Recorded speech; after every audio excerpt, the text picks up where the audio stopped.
Okay. I did one earlier. It might be a bit too political, trying to figure if I'm going to share or not. But for this one, I poked into a tangent, a sequitur to my conversation yesterday about four coordinate space. Okay, now this four coordinate space is time and then X, Y, and Z. X and Y are your street address, right?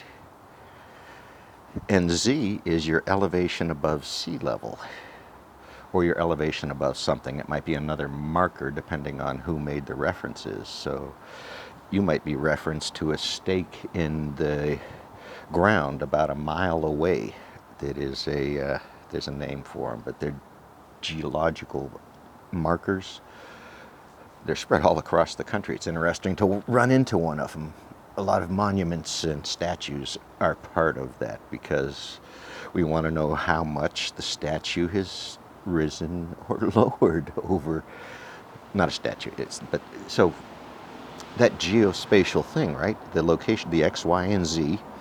Now we threw time on there because if I look at the time, I can go back and compare in history. So time plus XYZ is a location. Well, what brought this up was YouTube, Google has a challenge with keeping timestamps straight. Has anyone else noticed that? Where you see that a show is at midnight and you go click on the window and it's live in 15 minutes and that's not midnight? So Google itself is struggling with time. Very subtle. Now, I noticed this because I just watched a live show and hung up and came back a few minutes later, and it says the show is 18 hours old. The computer thinks a show that just finished is 18 hours old. Are you wondering how that could happen?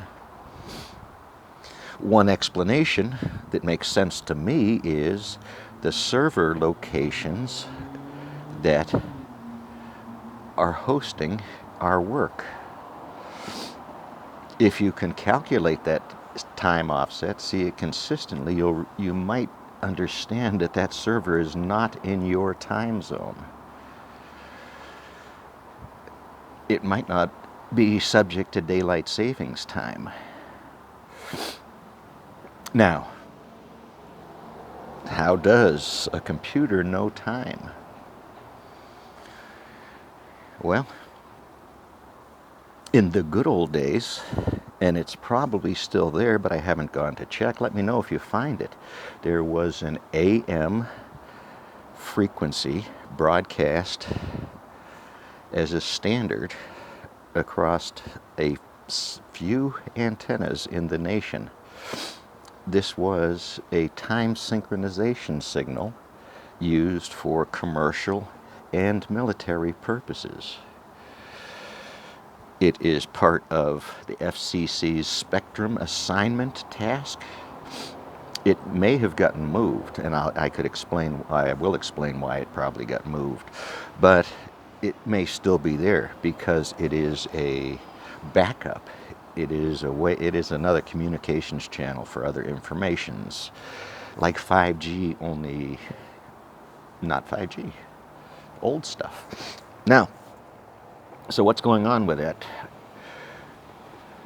that challenge in getting the time and date correct for you in your time zone with your daylight savings time?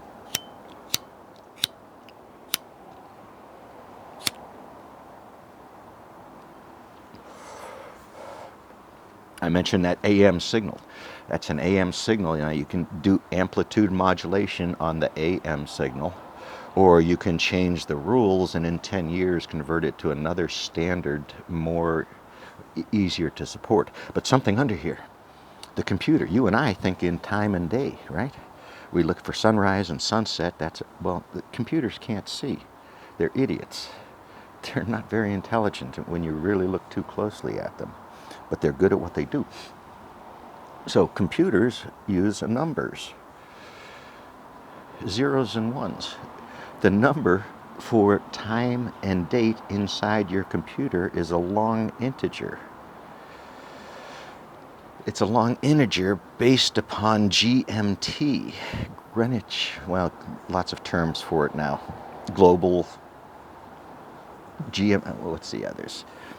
Give me a list of others. What's that other time thing?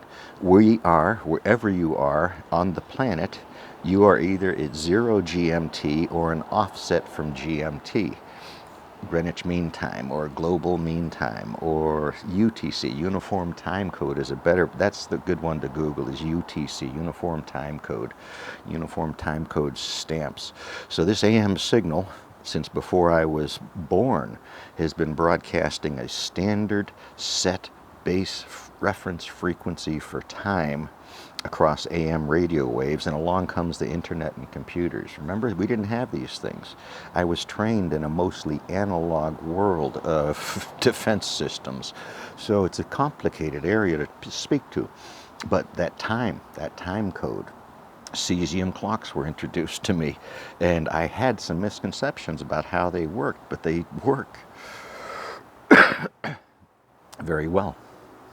But cesium clocks only are a pulse counter.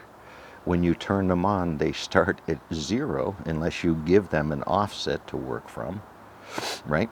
Unless you synchronize them with other clocks across the globe. That the sphere that all of this speaks to and wraps around. So this computer has a number, and the number is in the timestamp of the file that it's opening up. It's in the timestamp of the server that's running applications that are opening it up. You are at GMT minus 7 or 8 or 3 plus 2 because the Earth is round and it's how it works. The computers get confused. They're not quite sure what to do and how to translate that number until some type of, probably a batch file, probably a daemon somewhere runs and updates a table, a lookup table, to catch massive data sets up in synchronicities across the planet and the vibrations and frequencies of it all. So you've got a long, it could be longer than a long integer inside the computer, which is many, many bits, many bytes of just bits. And it's a number. If you saw the number and didn't know it was a UTC timestamp number, you wouldn't know how to convert it. If it was done at Pacific time and stored on a server in Pacific time, 3 years later it could get a wrong date on it because of translation errors between computer time and our time. So I'm at 8 minutes here, and I've talked about AM radio. I've talked just a hair about the long integer word that computers have to decipher, display the time correctly to you on a computer in CGIs. This synchronization is a massive undertaking because files stored 10 years ago might not have the same data identifier structures around them, and you would have to add some metadata to those files and manage that metadata so that you know where to go look for metadata to get to the data and the confidence in the data, because the metadata describes the data well, and confidence levels and intervals maybe, or you find your references to it. So if that made time any easier for you, write an assembler sometime. But try a logic tree. Try a complex logic tree. Maybe. The world grows round you.